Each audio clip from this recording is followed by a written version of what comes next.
No, it is very good to be here with you today, and thank you so much for taking time out of a very busy schedule to join us. One of the things that we have really wrestled with Mission Mississippi is how to have the hard conversations. Here in Mississippi, when I moved here from Texas, I was very grateful to have friends like Lee Paris and others that taught me how to be a little more genteel. Texans just kind of don't fluff up a whole lot. And I had to learn a little more gentility. But the one thing that I also felt like I brought was that our conversations can be a lot like our tea. They can be really sweet and maybe not as honest as they need to be. And I as a pastor, I had to learn that when people told me that was a great message, that may or may not be true. When they told me they wanted to have me for lunch, that may or may not be true. In Texas, when someone says, well, let's have lunch, you go, when?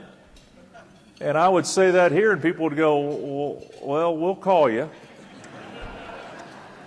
And so I learned that one of the ways, I'm afraid, if I'm being honest, I think one of the ways that I think we've learned to get along hasn't always been because we've been honest, but maybe we've just learned to say the right things. And so Mission Mississippi is set out to say, how do we have the hard conversations? And so we began to host things called the Day of Dialogue. And we would come in for 3 hours, 4 hours at a time, and we would ask questions and get black and white across the table from each other, having hard conversations. It was pretty interesting to see what would happen. Then we began to facilitate meetings of 4 people at a time for a year, where you would commit to meeting for a lunch or a breakfast for 1 year, once a month, and have a conversation around anything, almost anything that had to do with what are some of the dynamics between blacks and whites that we can begin to discuss. And so what we want to talk about today, and Nettie challenged us, we just got out of a meeting where for 2 hours, 200 people talked about and gave perspective about the Confederate statues. And no one got killed. We all emerged from that room and came to lunch, and I think for the most part still friends. Because we were trying to say, how do we have disagreeing arguments and discussions without severing the relationship, and in fact, through the conversation, building the relationship. So we have a panel here where we want to talk a little bit about that. What does it mean to have a conversation? What keeps us from having a conversation? What happens when we're having that conversation? And how do we emerge from a conversation even if we don't agree? All right? So I'm going to, Nettie, have we introduced everybody? I guess that's in the program, isn't it? I appreciate y'all being patient with me in my chair here. I'm so grateful. If you're ever going to have an accident, become a quadriplegic, do it in the 21st century. If this has happened 50 years ago, I'd still be laying in bed somewhere. So I'm glad I can roll around with you here. Let him introduce himself. All right, let's go across, and Camille, we'll let y'all go across and introduce yourself. Good afternoon. I am Camille Young, and I am a principal and director at Cornerstone Government Affairs here in Jackson. We specialize in public affairs and government relations work for clients. I am married to Keith for 22 years, and we're the proud parents of 3 children, Amber, William, and Kayla. Glad to be here with you today. Tell him you're a board member, too. And I am a board member. Nettie said, tell you I'm a board member of Mission Mississippi. Oh, I'm Eric Pratt. I am the Vice President for Christian Development at the oldest university in Mississippi, Mississippi College, in case you were wondering. And I have been married to my beautiful wife, Penny, for over 26 years. We have 3 incredible children, Grace, Paul, and Chip. Good afternoon. My name is Johnny Donaldson. I am also a board member of Mission Mississippi. I serve with Bank Plus, where I am the president of Bank Plus Jackson Banking Center. I'm married to Stacy Donaldson, and we have 2 girls, Cameron and Kaylin. And we attend Greater New Jerusalem Church, where I also serve as an associate minister there. Glad to be here. Good afternoon. My name is Linda Tate. I am married to a board member who is John Hugh Tate. He's in the audience and spoke this morning. I'm a pastor's wife, but I'm also committed to local missions and women's ministry at our church, which is Bellwether Community Church. I have 3 boys, and I cannot believe that he wrote me into this because I'm usually a homeschool mom. So I'm thankful to be here, and I'm thankful to be part of this conversation. It occurs to me when I listen, if I meet somebody and talk politics long enough, I can tell you which news source they listen to. I know if they are MSNBC, Fox, CNN. By and large, it seems to me, this is an overstatement, but it seems to me that we're very monosyllabic in our tone of these conversations. Seems that we're talking at each other instead of talking with each other. What do you guys see as the reason we're not having conversations in Mississippi, or are we not? How would y'all assess the conversation in Mississippi around racial issues? I'll jump out and start. I think, Dan, a lot of what we are doing in Mississippi is we're talking at each other as opposed to talking with each other and talking to each other. I think if we do a better job of wanting to communicate with people who are different from us, I think we'll have different results. I think a lot of what we need to do in Mississippi is establish a foundation of relationships. And we talked about that all of this morning in our summit this morning, having relationships. If you surround yourself with people who are diverse and who have a heart for Christ, I think that makes a difference in how we are able to talk with one another instead of talking at each other. Eric, you facilitate a lot of discussions at your institution. You get those young people together. You have hosted several of these. What have you seen in those conversations? The big thing is most of us do not like being uncomfortable. And if we can avoid being uncomfortable, we will. And so it's much easier to have diversity by just looking around and saying, yeah, there's a lot of different people than me here. But that's not the conversation. There has to be intentionality. There has to be relationship. Johnny and I were having lunch together once a month, things of that sort, and our conversations were very shallow until there was some common ground that we could begin to dig. And it was more than just politics or this. It was our faith in Christ. And that changed a lot. And so it's inviting people in and loving them enough and trusting them enough to be uncomfortable.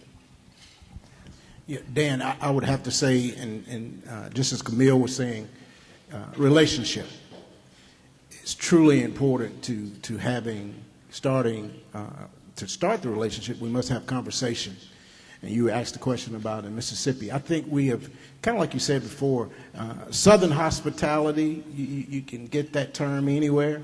And when you come here, expect our tea to be sweet. It's just going to be sweet.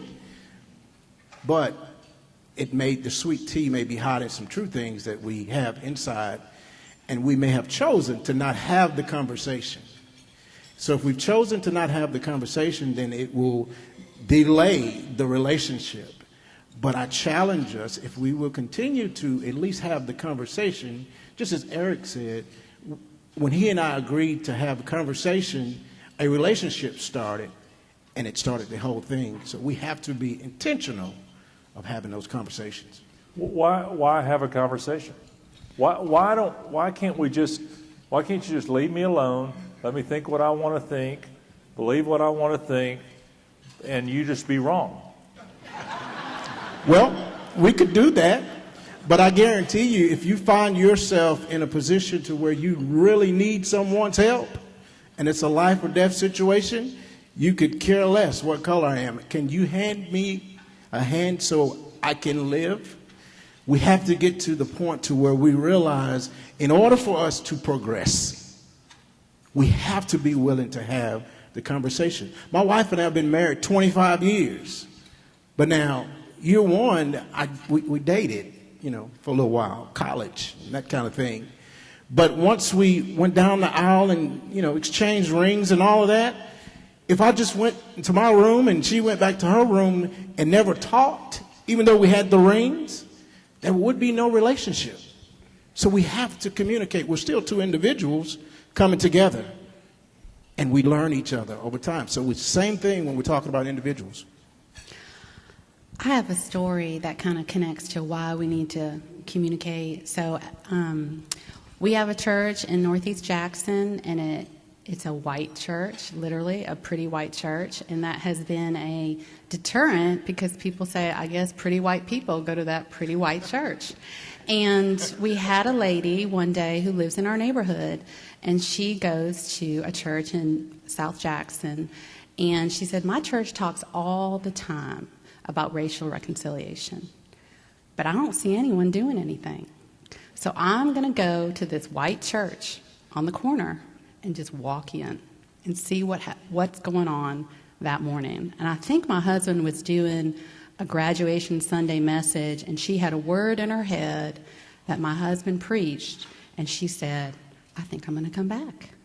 And from that initial intentionality, let's use another example. She was in a small group. We invited her. I do women's Bible studies, so we invited her to come. And we did something very simple. We said, why don't you introduce yourself and your name and where you grew up? So we went around. She said her name, and several people commented that it was a beautiful name. And she said it is, because it was passed down through the plantation from my slave owner through my family. And immediately there was a calm in the room, there was a recognition, and there was a conversation.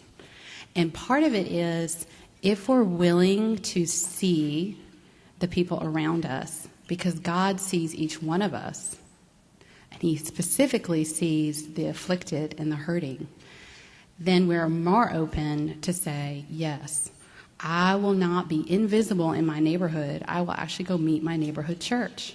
I will not be invisible to who my firefighter is. I will greet them. I will not be invisible to my state representative and introduce myself. I will not be invisible to a neighbor who's new to the neighborhood, and I'm not quite sure where they're from, but I'm going to go introduce myself. So part of it is just making yourself seen and recognizing maybe those who are not seen. So she was very bold to do that, and now she has brought friends to church. And recently she brought an extra friend to a different Bible study. It was run by a white woman. They were watching a Beth Moore study. The Beth Moore was commenting that she didn't realize her grandma was so racist, even though she was like the sweetest, most godly woman she knew. And the person running the Bible study said, let's have the conversation. And she was willing. Someone has to take that moment to start. All right, so let me push a little harder and kind of bounce off both your story and what Johnny said earlier. But my question is, why do I have to have the conversation in the first place? Again, why does it matter? Why can't I just stay where I am and live my life? You know, Dan, earlier in the summit, you said the only thing that we needed to assume about our group today was that we were all Christians. So assuming that we are all Christians, we all want to go to heaven, and they're not all going to be Dan's and Camille's and Eric's and all of us in heaven. We are going to have a diverse body of people in heaven. Why not try to experience some of that here on earth? Okay, so there's a deeper thing, Eric. The love of Christ the love of Christ compels us. You know, in Christ, there's neither male nor female, Jew nor Greek, but we are one under Christ. And you know, I read this statement. I shared it with you guys, I guess when we had a phone conversation, and it said, you know, racism is not a big deal if the God of the Bible isn't true. That got me to thinking. It's like, okay, because God loves us, because God has created each one of us in His image, we have value, we have meaning, and it's because of Christ, His love, His life, His death, His resurrection that brings us back into relationship with the Father. The dividing wall of hostility has been broken down between us and God, And if we've been reconciled to God, we must be reconciled one to another as Christians. All right, good. So that's what I'm asking, and you and Camille are touching on this.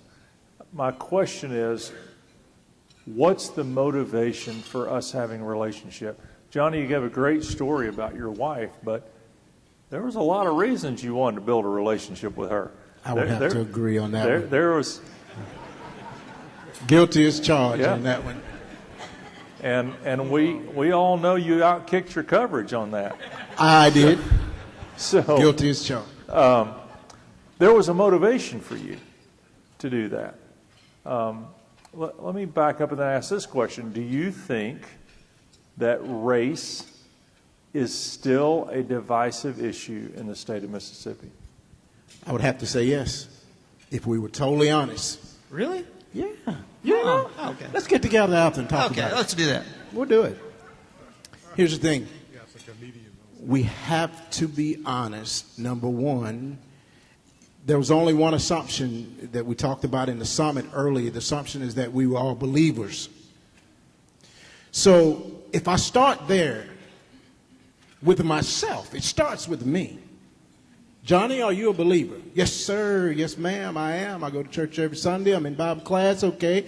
And he says, okay, that book that you're reading from, it says, how can you say you love me whom you've never seen and you hate your brother that you see daily? Now, that has nothing to do with this room or this group or that table. It's all on Johnny. It's a personal relationship. Okay, but Johnny, let me say this. I don't hate anybody. All right, now think about this a second. Well, I would say there is a difference between saying I don't hate anybody and I pursue and love somebody, right? So when I see the cross, I see love with no bounds. When I see the cross, I see somebody who has left the comfort and convenience of his life, the Lord, our Savior, and come and absorbed a huge cost and sacrifice for justice, because that's what our salvation's about. It's about justice. And I also see that when I see the cross, I see an unwavering call to justice, and with that comes boundless love. So to me as a Christian, I can be very comfortable in my salvation and say, I feel pretty good, and I've got, as my husband would say, I've got my fire insurance, I'm fine. But I see a God who said, I'm going to come feel your pain and take all that sin on me. And as a result, we are called to follow him. And we, because we have love and his love covers us, we're actually free to take on a little pain, because it's going to cost you something to get outside your comfort zone. But you have the opportunity to love with no bounds. All right, so let's And Dan, let me just Yes, jump ma'am. in really quickly. I think I'm a pretty cool person. My children don't think I'm cool at all. But I don't want to just hang out with everybody just like me. Life is so much more fun with people who bring diversity to the table and are different from So you. there's a and value in It's it. a value in it. So let me springboard off of this with Johnny and Linda. We're called to love each other. I heard somebody say, I have to give them credit. Us preachers are real good about the first time we quote somebody, we say, Nettie said. Second time we quote, we say, somebody said. Third time we say, the Lord showed me. So I did not come up with this, but somebody said the opposite of love is not hate. The opposite of love is apathy. That's a convicting phrase to me. So I want to springboard off of this love your brother, what love really means. Do we have a responsibility? Because Mission Mississippi has some assumptions about this. That if we're divided, do we have a responsibility to bridge that divide? For instance, Johnny, Camille, if y'all are in a group of black people talking, and I walk up, does a conversation shift at all? Yes would be saying, he's walking. Hallelujah. Oh, yeah.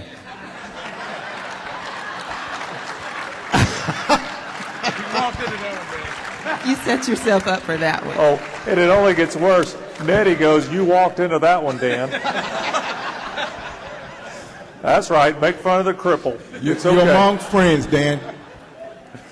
So, but you hear what I'm saying is that does it change? Do you find, because here's what I found when I came here. I would walk up to a group of people not of my race, and things shifted.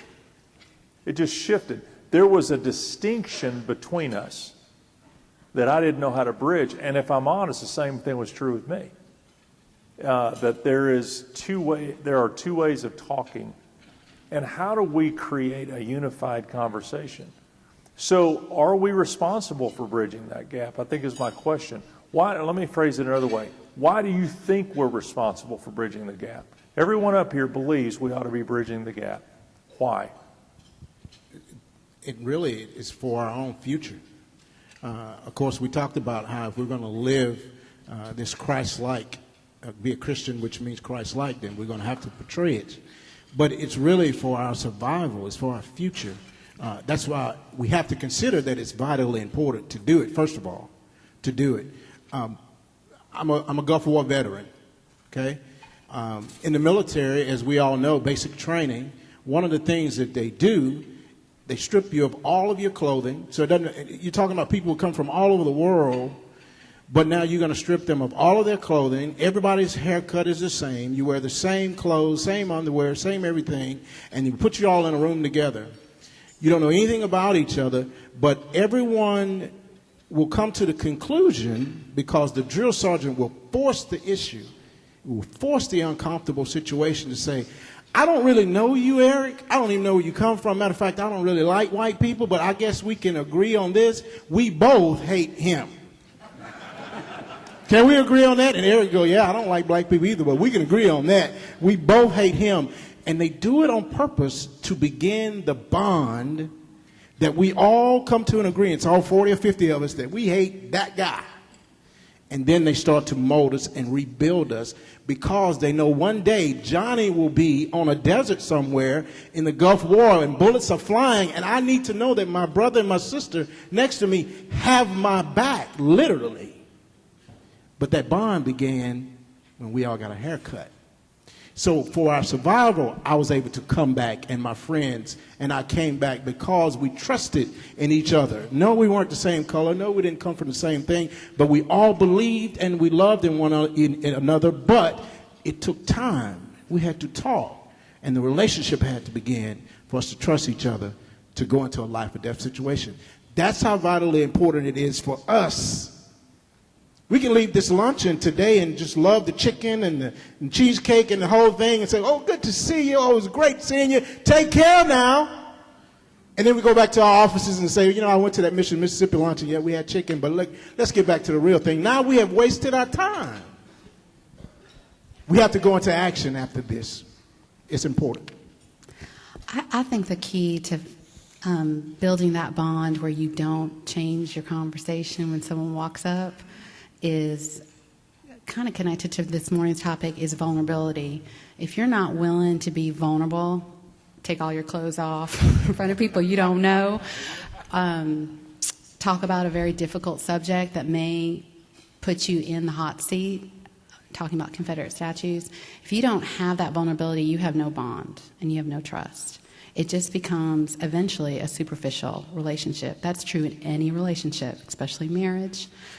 That if you're willing to go there, you're going to find a connection. And it's going to be a connection that you will remember, not a superficial one that you have to change tone to. So we've only got about 5 or 6 minutes left. You know, Nettie and I've had the privilege, Nettie and I had a relationship before Mission Mississippi. Mission Mississippi allowed us a place to demonstrate the relationship we were forming.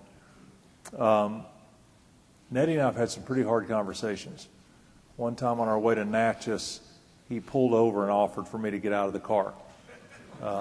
We were in an intense conversation. And I've had those with several friends, men that I consider friends, that I can say, look, I really need to ask you a question. I don't understand this. Why would this be the position of someone in your background? Give me some keys to successful relationship building conversations. Just give me, each of you can give me one, don't give me 58, but what would you say is an important key to those productive, relationship strengthening conversations? Not having assumptions. You can't look at someone on the outside and assume anything about them. You can't look at their skin color or their gender or their socioeconomic status and assume anything. You need to take the time and get to know people for who they are and also understand the backgrounds that they bring, and that makes a difference. Okay. I think the big thing is seek really just to understand. I mean, too often I have a scorecard in a conversation. Am I winning? Are they coming over to my side? I mean, I tell the story about my dad. I mean, military, 34 years, spent 18 years in a submarine, which means 9 years of his life was underwater. Can't be right in the head if that happens. And so we would have conversations still at 84 years of age. We have conversations. I said, Dad, look, I understand you're saying A plus B plus C plus whatever equals D. I understand you. I just don't agree with you. And he comes back and he says every time, son, you obviously don't understand me. And I think that's part of the problem. We think if somebody understands us, they're going to agree with us.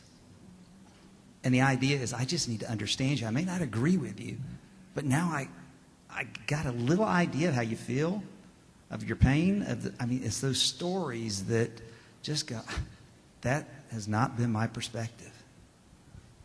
Dan, I think it's important that we create an environment to where we agree, and I'll use Eric and I, that we agree that we're going to be safe here. And it's okay for you to ask me something to understand if it has something to do with the African-American race or if it has something to do with the white race. Knowing that I'm not asking to point at you, I'm really trying to understand. And then the other party going, you know what, I'll help you with that. A friend of mine, he and a friend grew up grade school together, and his family were big Ole Miss fans. This was many, many years ago.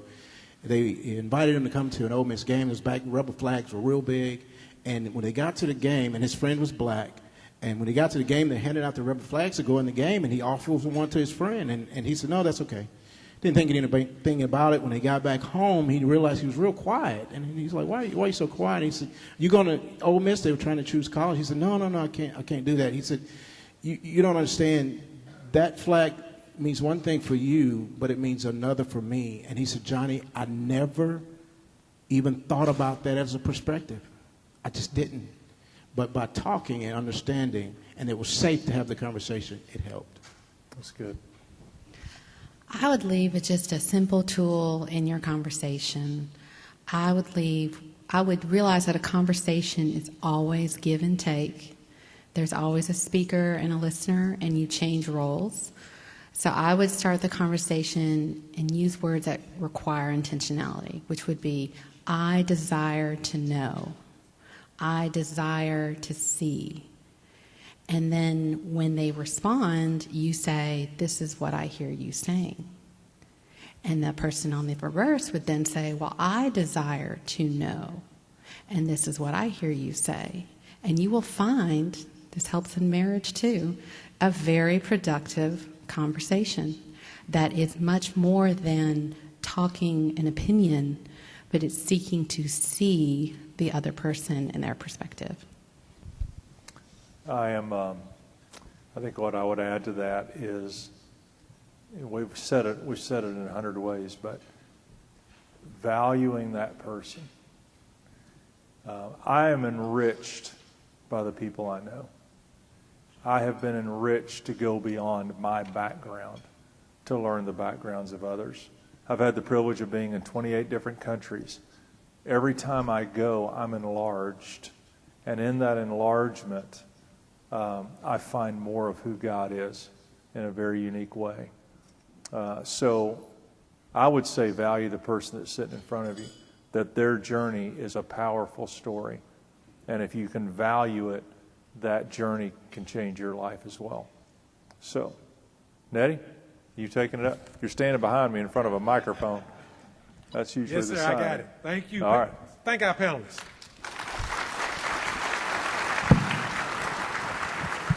thank our moderator, Dan Hall.